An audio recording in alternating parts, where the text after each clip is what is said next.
পুঁজিবাজার নিয়ে 5 নির্দেশনা দিল প্রধান উপদেষ্টা। আসসালামু আলাইকুম, আমি আরিফ আহমেদ আপনাদের সকলকে আমন্ত্রণ জানাচ্ছি কাই টিভি নিয়মিত স্টক মার্কেট আপডেট ব্লগে, powered by attention media agency, আপনার ব্যবসায়িক প্রতিষ্ঠানের ডিজিটাল মার্কেটিং পার্টনার। মূলত যে 5 নির্দেশনা দিয়েছে প্রধান উপদেষ্টার কাছ থেকে তা নিয়ে আজকে আমরা আমাদের ব্লগে আপনাদের সামনে তুলে ধরবো এবং প্রত্যেকটি পয়েন্ট নিয়ে আমরা কিন্তু আমাদের মতো করে আপনার কাছে উদাহরণস্বরূপ বুঝিয়ে বলার চেষ্টা করব যে আসলে এই 5টি পয়েন্টকে কত সুন্দরভাবে যে আসলে স্টক মার্কেটে যদি কাজে লাগানো যায় তাহলে আশা করে আমাদের পুঁজিবাজার কিন্তু ঘুরে দাঁড়াবে। তো সেই লক্ষ্যেই আপনাদেরকে এই 5টি পয়েন্টকে একেবারে উদাহরণ দিয়ে আপনাদের সামনে তুলে ধরার চেষ্টা করছি আজকের ব্লগে। এখন আমরা ইন্ট্রোতে চলে যাব, ইন্ট্রোর পর বিস্তারিত ভিডিওটি দেখব। তবে ইন্ট্রোতে যাওয়ার আগে আপনি যদি আমার ইউটিউব চ্যানেল নতুন হয়ে থাকেন তবে অবশ্যই চ্যানেলটিকে সাবস্ক্রাইব করে নেবেন। আর যদি এই মুহূর্তে ভিডিওটি আপনি আমার ফেসবুক পেজ কাই টিভিতে দেখতে থাকেন তবে অবশ্যই পেজটিকে ফলো ও লাইক দিয়ে রাখবেন। এতে করে স্টক মার্কেট রিলেটেড যে কোনো আপডেট ভিডিও আমি পাবলিশ করলেই আপনি পেয়ে যাবেন খুব সহজে।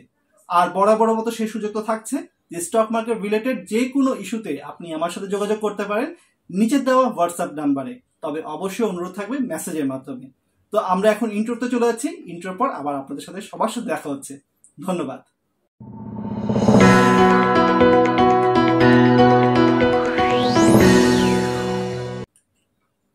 অসংখ্য ধন্যবাদ ইন্ট্রোর পর আমার সাথে সংযুক্ত হওয়ার জন্য।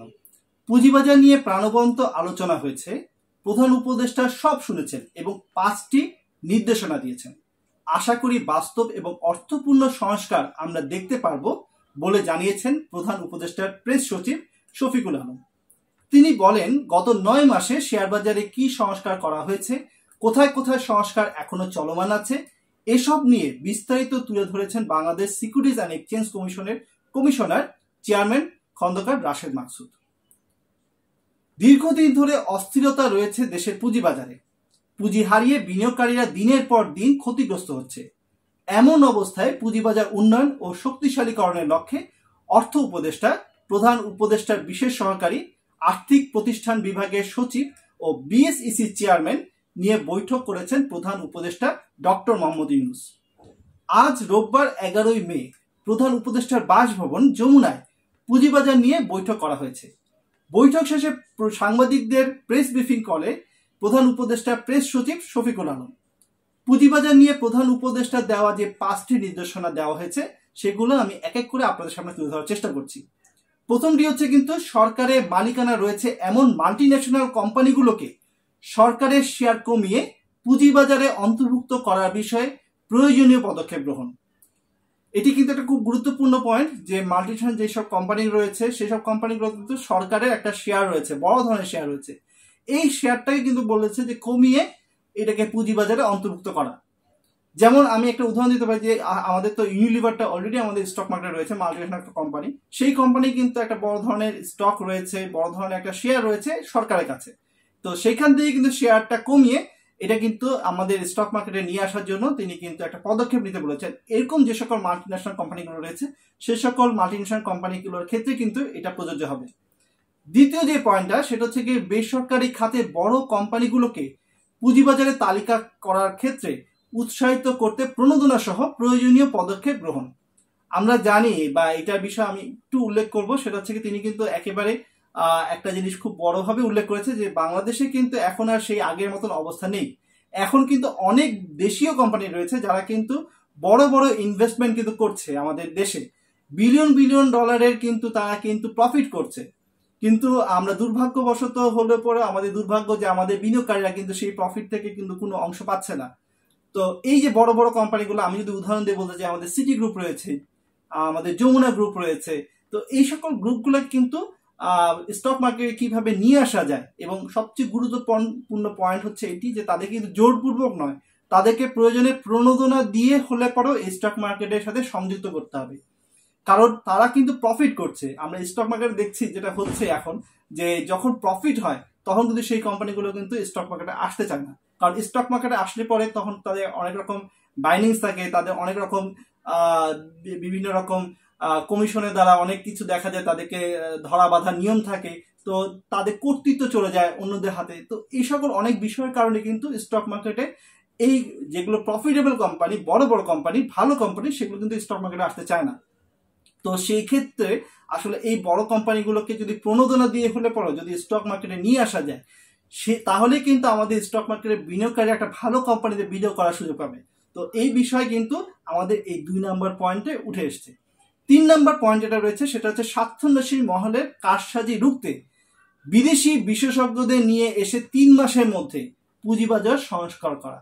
এখানে দুটি পয়েন্ট খুব ইম্পর্টেন্ট। সেটা হচ্ছে গিয়ে যারা স্বার্থন্বেষী মহল রয়েছে তাদের যে কারসাজিটা হয়, সেই কারসাজিটা কিন্তু বিদেশের কিন্তু অনেক বড় বড় বিশেষজ্ঞ রয়েছে, বড় বড় এজেন্সি রয়েছে, তারা কিন্তু এই সকল অনেক আগে থেকে ডিল করে আসছে।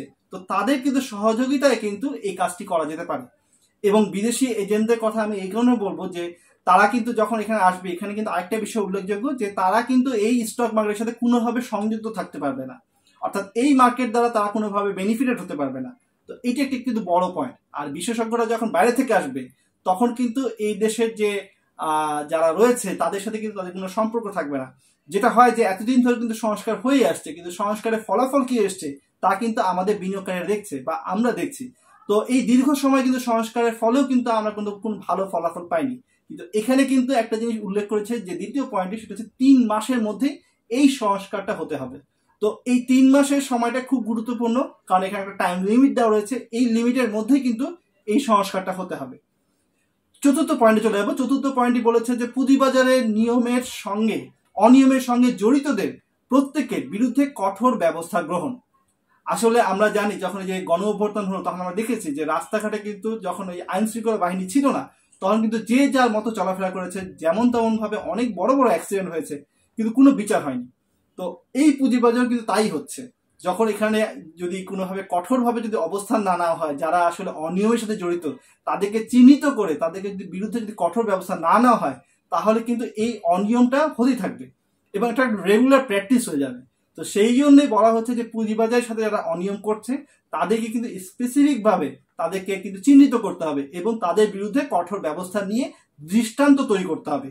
তাহলে পরে কিন্তু আর এই যারা অনিয়মকারী রয়েছে তারা কিন্তু এই পুঁজিবাজারে আর কখনো এরকম ভাবে আমাদের বিনিয়োগকারীদেরকে ধ্বংসের দিকে নিয়ে যেতে পারবে না। 5 নম্বর পয়েন্টটা আমার কাছে মনে হচ্ছে সবচেয়ে বড় পয়েন্ট, কারণ এই পয়েন্টটা নিয়ে আমরা অনেকদিন ধরে আলোচনা করেছি, অনেক বিষয় আমরা দেখেছি যে আসলে এটাই হচ্ছে একটা মার্কেটের জন্য সবচেয়ে বড় বাধা বলবো, প্রতিবন্ধকতা বলবো। সেটা হচ্ছে কি, বড় ধরনের ঋণ প্রয়োজনে এমন ব্যবসায়িক প্রতিষ্ঠানগুলোকে ব্যাংক ঋণ নির্ভরতা কমিয়ে পুঁজিবাজার থেকে বন্ড ও ইকুইটির মাধ্যমে তহবিল সংগ্রহের আগ্রহী করে তোলার ব্যবস্থা গ্রহণ। আসলে যারা বড় বড় কোম্পানি রয়েছে তারা যদি ব্যাংক থেকে গিয়ে খুব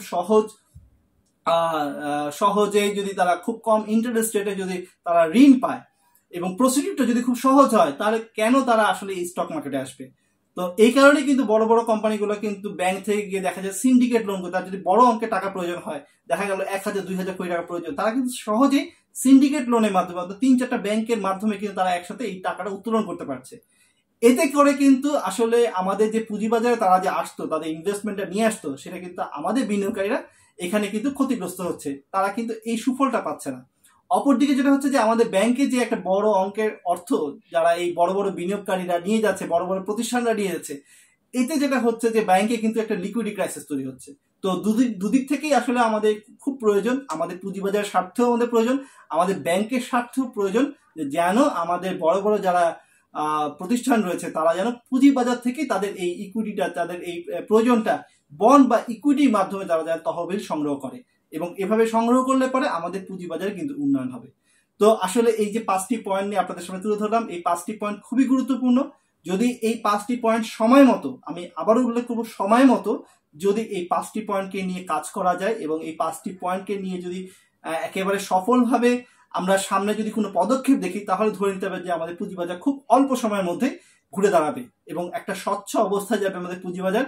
এবং এই যে বারবার সংস্কার প্রয়োজন হচ্ছে, এই বারবার সংস্কারের আর প্রয়োজন হবে না। তো আশা রাখি যে আমাদের পুঁজিবাজার ঘুরে দাঁড়াবে, আমাদের পুঁজিবাজার আবার সেই নিয়ম শৃঙ্খলা ফিরে আসবে, আমরা আবার ফিরে পাবো আমাদের সেই সোনালী দিন পুঁজিবাজারে। এমন প্রত্যাশা নিয়ে আজকের মতন এখানে ব্লগটি শেষ করছি। অবশ্যই আবার কালকে থেকে দেখা হচ্ছে, কাল থেকে তো আবার স্টক মার্কেট ওপেন হচ্ছে। তো আপনাদেরকে আশা রাখছি যে পরের ব্লগগুলোতে আবার আপনাদের সাথে দেখা হবে। এই প্রত্যাশা রেখে আজকের মতন এখানে বিদায় নিচ্ছি। আল্লাহ হাফেজ।